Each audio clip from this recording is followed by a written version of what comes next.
and welcome. Where is Asia's social investment capital flowing? What is the India focus at the moment? And what are really the biggest challenges? AVPN works on all this as Asia's largest network of social investors that aims to increase the flow of capital towards impact initiatives and real impact on ground. Now, to decode this further, I'm joined by Naina Subberwal Batra, CEO of AVPN, for an exclusive interaction. Thank you for your time, Naina.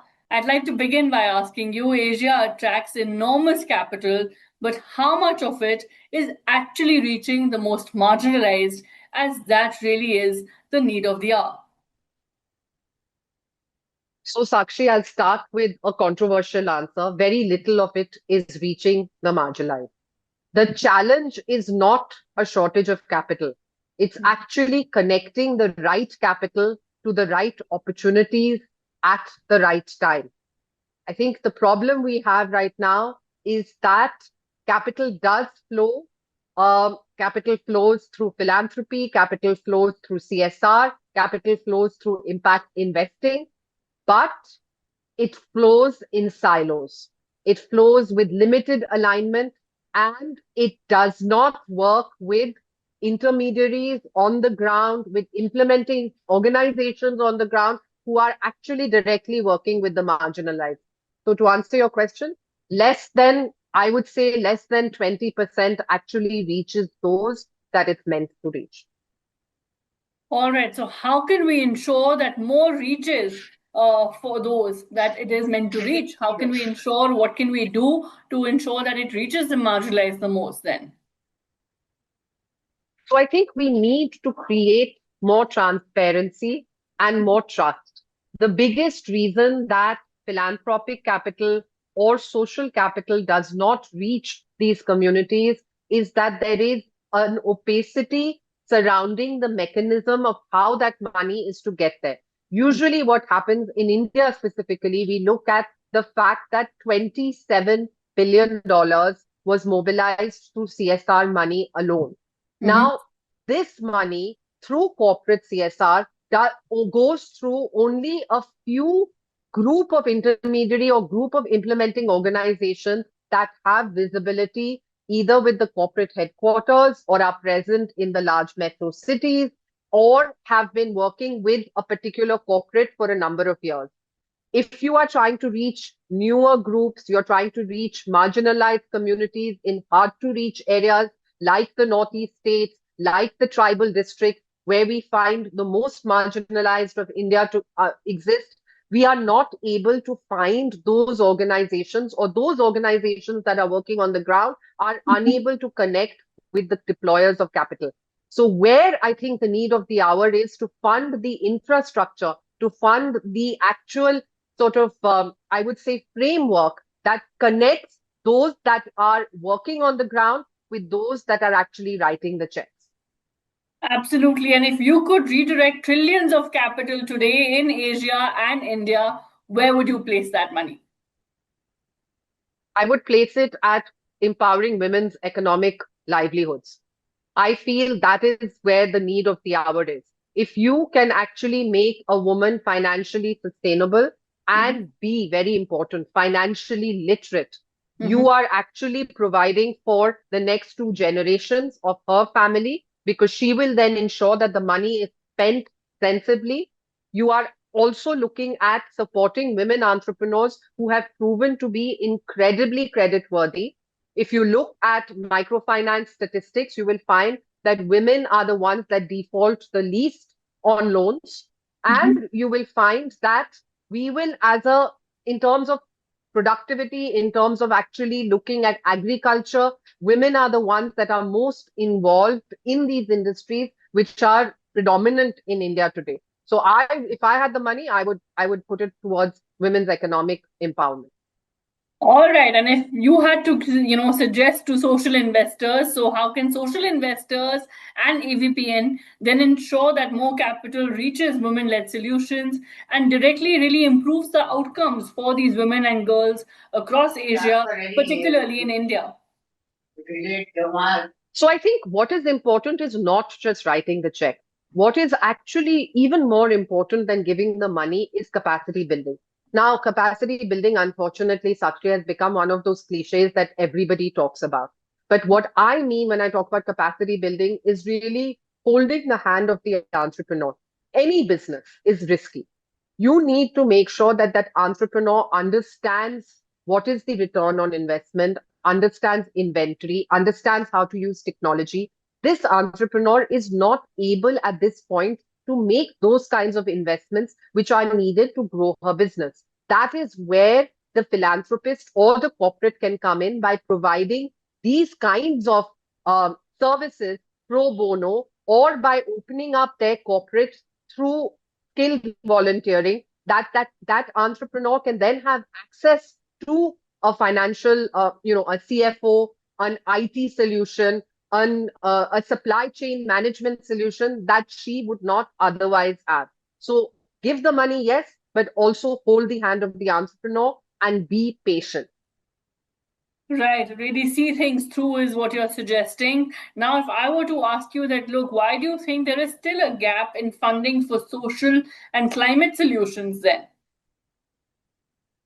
So I think the biggest gap in funding for social and for climate solutions is the sort of myth that this is risky and that this provides discounted returns. If you look at where we are today, look at the geopolitical situation. If anyone who has invested in e-cars, in electronic batteries, in solar power is laughing all the way to the bank. They are not they're not dependent on fuel that is coming from the Middle East. They are not so dependent on, if you look at where China is today, I mean, China has managed to keep fuel prices low. It has managed to positively affect the crisis because of its investment in e-batteries and e-cars. So investing in climate-based solutions, investing in technology, investing in impact actually produces better long-term results. We have to change this line that it's risky and it's discounted return. Right. So, what is really the one fundamental change that you wish for then in terms of deployment of capital entirely? I think we need to look at what is the world that we want tomorrow. Deploy capital to get to a world where you would like to live. So, if you would like to live in a world free of air pollution, look at investing in industries that do not pollute. If you would like to leave a world for your children where you think food prices should be of a certain level and should not be rising to, catastrophic levels, invest in industries that will actually help you with regenerative agriculture. So my thing is invest for a world that you want to be in. Absolutely. But all of this is long term in nature, like you were saying. If one was to look at near term impact solutions, what would your message really be to policymakers across Asia, in particular in India? So I think impact takes time. I mean, we all want a quick band-aid solution. But the fact is that impact and long-term impact does take time. The question is to stay the path. The question is that you invest year on year and you don't kind of spray and pray. So it's not that one year I'm looking at, green solutions. The next year, let me invest in, aging technology. The third day, let me look at AI. I would actually recommend, as you do with your portfolio, if you are a mutual funds investor, you stay the course, whether the market is going up or down. You don't buy and sell short. So do the same when you're investing for impact. Stay the course. Right. And how can we ensure that AI becomes a tool for reducing inequality rather than widening it then, Nana?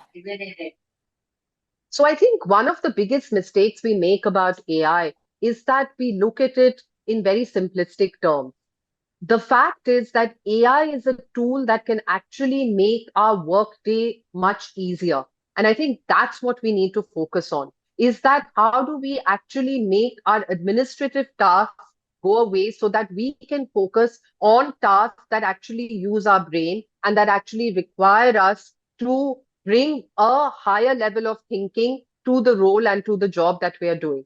I think the way we teach AI or the way we are looking at using AI needs to be fundamentally changed. I think it's important that we introduce AI at all levels at the 12 to 16-year-old kind of age bracket. By the time we reach university, if we are not yet used to using AI, it's already too late, and we're using it merely as a chat engine or a search engine.